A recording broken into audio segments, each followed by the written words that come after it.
All right, good morning. Good morning, Internet. Eric Arnold, aka the Big E, coming to you recorded here in the Sports Barn.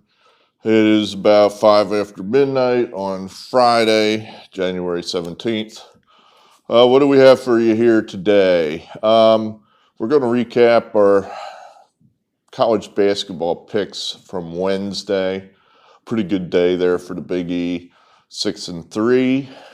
We're going to talk a little bit about the new developments in the baseball cheating scandal. And then we're going to talk about the NFL championship games. Who is going to go to the Super Bowl? Which judging by my NFL picks lately, I don't have a damn clue. But I'm going to tell you what I think. I used to be able to pick the NFL, and lately my radar is just off. But I think I have the right answer on these games. So let's get into it. Wednesday, we had 9 games for you on Wednesday, all mid-majors, I think, which seems to be, I don't know anymore. It just seems to be where I can find the value. I don't know if I should apologize for that or not. If I can find winners, what do you care if you got to watch them on ESPN Plus or the CBS Sports Network or what have you? Well, where are we? This one was actually on ESPN2 or ESPNU, and I was actually able to watch a little of it. St. Francis easily getting their vengeance, 100-85. Neither team plays much defense at all. It's pretty much just pass, let the other team shoot, take the ball out, go down. We do the same thing.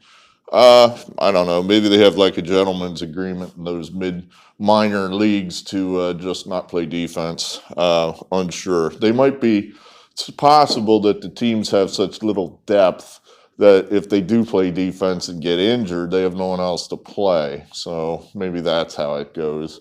At any rate, winner there. Donyell Marshall, Reading's Donyell Marshall gets it done for us, losing by 11. Which for most teams that'd be an against the spread loss, but he was getting 18 points. So winner for him, winner for me, hooray. This one here, we caught lucky. Albany at New Hampshire. They were behind pretty much, I think, the majority of the game and tied it on a late 3 to go to overtime. One of the beauties of playing favorites is you always have that extra roll of the dice when the game goes to overtime. You know, you're beaten, but they don't end in a tie, so you go to overtime and you get that extra roll of the dice that maybe you get lucky. And we got lucky. They were literally down to like 5 seconds, down 1, and the other team had the ball. And we're laying 1 point. I mean, there's just no way in the world you're covering that. And somehow the Albany team was able to steal the ball and score. I mean, it wasn't quite Larry Bird stealing the ball from Isaiah Thomas, but it was close. And then somehow they scored again. In the last 3 seconds, I never could find the highlights of that.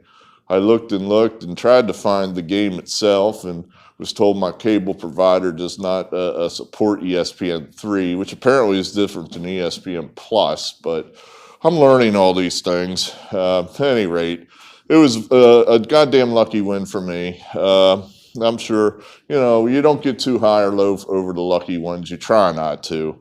The problem is that whenever you're riding a long losing streak and you desperately need a win to keep yourself from punching holes and stuff, that's when you get the crazy unlucky stuff that happens, it seems. So, but you just try to tell yourself, well, for every one of those, there's one of these Albany games where you get shit crazy lucky, and hopefully they even out in the end. So another winner there. UMass Lowell lost in overtime. They were a favorite, so we got what we deserved there. We deserved an L, and that's what we got. St. Peter's, 3-point underdog at Fairfield, loser, 51-61.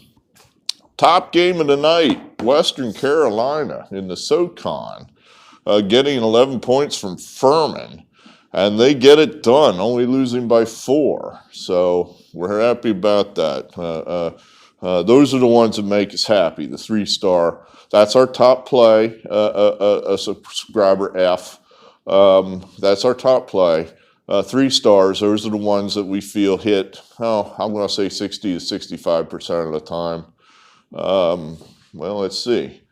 I haven't updated those numbers in a while, so that may or may not be exactly right. But I'm going to say 60 to 63% of the time we hope to take that 3-star game home, which, yeah, I feel, if we could do that and do it consistently, then we maybe can put a few more units on that game. Not a lot, because then I think that's a recipe for trouble, but just a little more, and I think that may maximize or increase our winnings, if you will. So Western Carolina gets it done, 3 stars, hooray. Bucknell, getting 4 points from American. They managed to get it done. They were missing one of their best players. They still got it done, losing only by a point, covering the 4. Another winner. Valpo going out to Northern Iowa. Northern Iowa is a real good team, has a chance of getting an at-large bid in the big dance. The Valpo squeaked by, losing by 10, but they were getting 11. That was another one we probably caught lucky on. So perhaps we're getting lucky at the moment. But hey, they don't say how, they say how many. And then lastly, Incarnate Word. I don't know. I'm going to have to look that up if we're going to play that team a lot, just how to pronounce that. Is it Incarnate Word? Incarnate Word? I'm going to have to look that up. Well, anyway, they lost. 72-56. We were only getting 11.5. So 6 wins, 3 losses, brings our total record to 22-17, which I'm perfectly happy with that. If you told me, hey, you're going to start making these videos, and after just about 2 weeks, you'll have 22 wins and 17 losses, I'd say, hell yeah, I'm down with that. Let's do it some more. So we're happy all the way around right now. Baseball cheating. I've watched a little more of this now. So I guess to sum up what we're doing here, A.J. Hinch, manager of the Astros, suspended for a year. Goddamn liar. He lied, said didn't know nothing about it, laughed, scoffed. Anytime someone would ask him a question about it, he would scoff. They asked him questions about it in the 2019 playoffs, and he just blew it off. I mean, I guess what you're up to hearing this. What are you gonna say? Well, yeah, we are kind of doing that. So I guess what did I expect him to say? The general manager, same deal. He's suspended for a year. Apparently, he lied to the investigators, I think, that said he didn't know nothing about nothing, and they found some emails saying, well, you did know something about it. And then Alex Cora, I guess, I don't know his punishment's been announced yet. I'm doing this on the fly here without notes. But the Red Sox took the preemptive step of canning him. I guess they're anticipating some stiff punishment for him. And then the Mets went ahead and canned Carlos Beltran before he even managed one game. And he was basically cleared, I think. I don't know that MLB is still investigating him. I believe he gets to skate because his cheating took place as a player, as an Astro, as a Yankee, what have you. So those are the people who have been punished so far. Now, the new development is that, let me get this straight, Carlos Beltran's niece has taken to Twitter and is accusing the Astros in 2019 of wearing devices inside their jerseys that would, I assume, buzz in real-time fashion, alerting them of the type of pitch. I don't know it'd be that hard to hook up. I'm not an electronics wizard, but honestly, if you put a pot of gold in front of me and said, figure this out, I think I could hook it up where, you got the TV guy off in the corner there, and I'm at the plate, and I need to know what's coming. And he looks at his little screen, and he can see the catcher putting down the sign for curveball.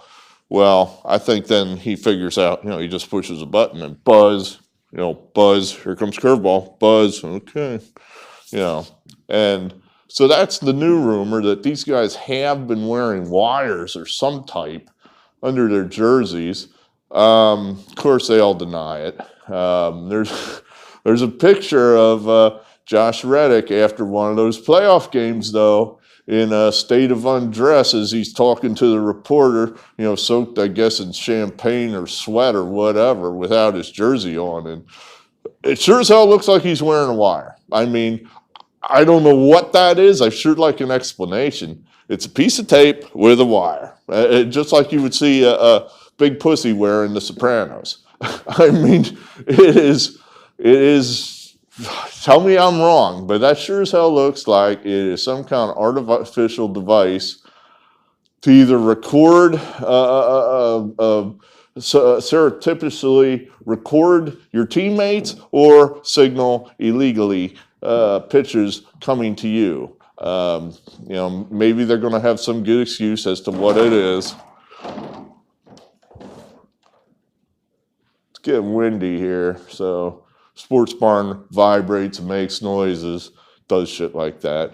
But at any rate, the other video is Altuve. He was specifically, him and Bregman were specifically singled out by Carlos Beltran's niece, which Gary Sheffield says, look, goddamn it, it's not Carlos Beltran's niece. It's a player. It's a player with a fake account, a burner account, if you will. This helps me think. But yeah, the anonymous player who's calling himself Carlos Beltran's niece is accusing Altuve and Bregman of wearing wires. And if you watch Altuve run around the bases after he hits the pennant-winning home run off of Chapman in 2019 in the ALCS, very suspiciously will not let anyone touch his jersey, and he hugs it close to him pretty much throughout the entire celebration as they're pounding on him and grabbing at him. I'm sure you've seen some of these celebrations where anymore, they basically undress the guy, grab him, tear his jersey off, dump water on him, what have you. And he is acting very suspiciously. It would make perfect sense if the dude had a wire on and didn't want it exposed as to why he's acting that way. So I don't know. I think Rob Manfred still has a big mess on his hands. He tried to just kind of sweep this under the rug.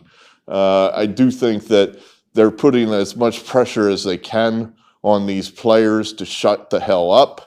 Basically saying, all right, now this is the punishment, and if you don't like it, other players on other teams, I don't care, and I'm going to punish you if I catch you running to the Athletic.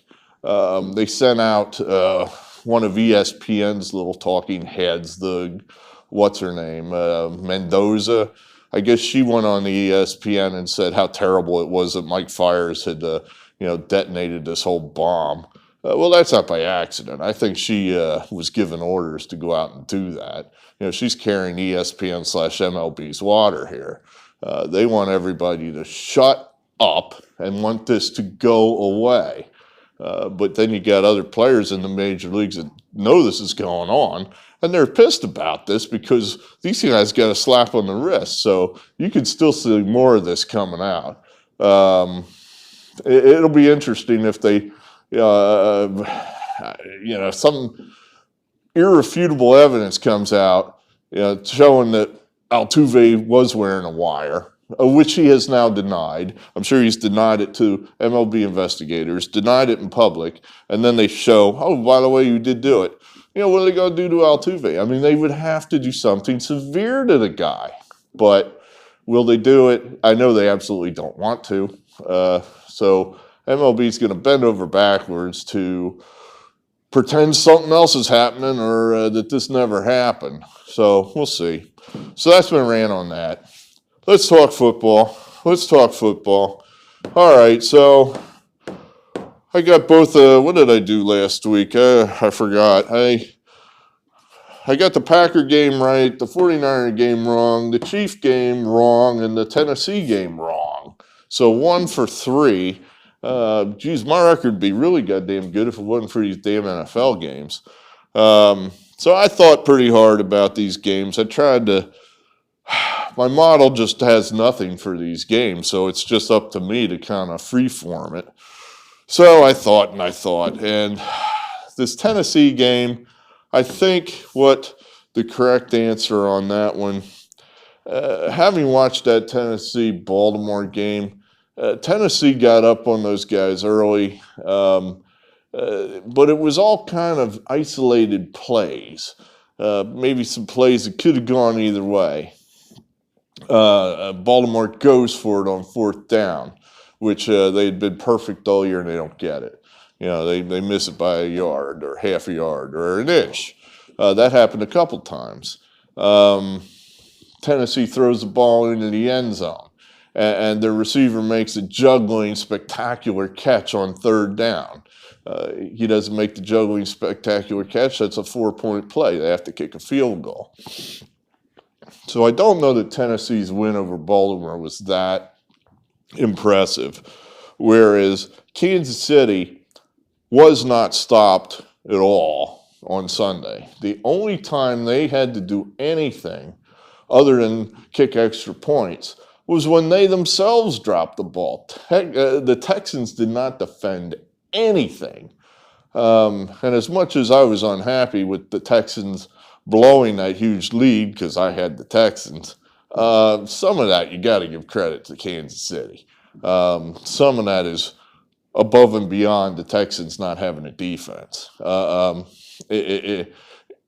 would have been a 40-point blowout had Kansas City played a clean game. So I just think that Kansas City's just better. I mean, they are just better. They were just more dominant from the time the second quarter started to the end of that game. They dominated the Texans completely. I mean, it looked like a college game. It looked like Ohio State versus Kent State. So that's where we're on that one. We're not going to jeopardize a record here with too much weight on these picks. 1 star, which basically means 52%. That's about where those are worth. But I think that's a gift there. I mean, you have to lay less than exactly 7. If I wanted Kansas City, I'd probably take that now, because I kind of think as you get closer to game time this weekend, the public money, I would think, is going to come down on Kansas City, and that number might get pushed up over 7. So at 7, I think that's a deal. I really think that's a deal. Plus, 7 isn't that big of a number when you score lots of points. I mean, if we were talking mid-70s where teams average 17 points a game and it's going to be a running slugfest, 7's a pretty big number. But a game that could easily be up in the 30s or even 40s, 7's not that much. So we like the Chiefs. And then lastly, the Packers getting 7.5 from San Francisco. San Francisco beat this team relatively easily, and by relatively, I mean easily. I believe it was 37-8 earlier in the season at San Francisco. Historically, I came up with a couple different things there. I mean, teams that get beat like that, sometimes make adjustments and are able to then play better the second time around against that team in the playoffs. I'm just not buying it. And that Packer game going on 10 more minutes against the Seahawks would have won. The Packers could not stop Russell Wilson. And I don't know how they stopped him at the end to win that game. So I guess they did stop him, but it was just really the Seahawks were almost just doing whatever they wanted there in that second half. I think that the Packers' offensive line, it seemed like in the second half, Rodgers was backpedaling a lot. Also, the scores that they got in the first half to give them the lead, it seems like those were ones where they had to work their guts out to get these scores where they're at the goal line and it's third down and we need a score, and it wasn't like we're just scoring at will like the Chiefs were. The San Francisco, they dominated the Vikings. I don't know those guys had more than 6 first downs. So definitely, I think that the 49ers are just better than the Packers.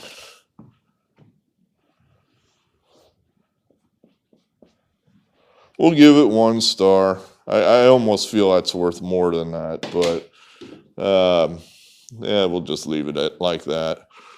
So that's what we have. I want to get a video up for you guys before Saturday, because I think there's a whole slate of college basketball games on Saturday, so I should be able to come up with a handful at least. I may just run out of time, but I should be able to come up with 5 or 6 of them at any rate. So hit the like button, be a subscriber. I think that's when it tells you when new videos are out. I'm going to test that myself here tonight to find out for sure. And so that's what we have. Thank you very much, and we'll see you again. Good morning.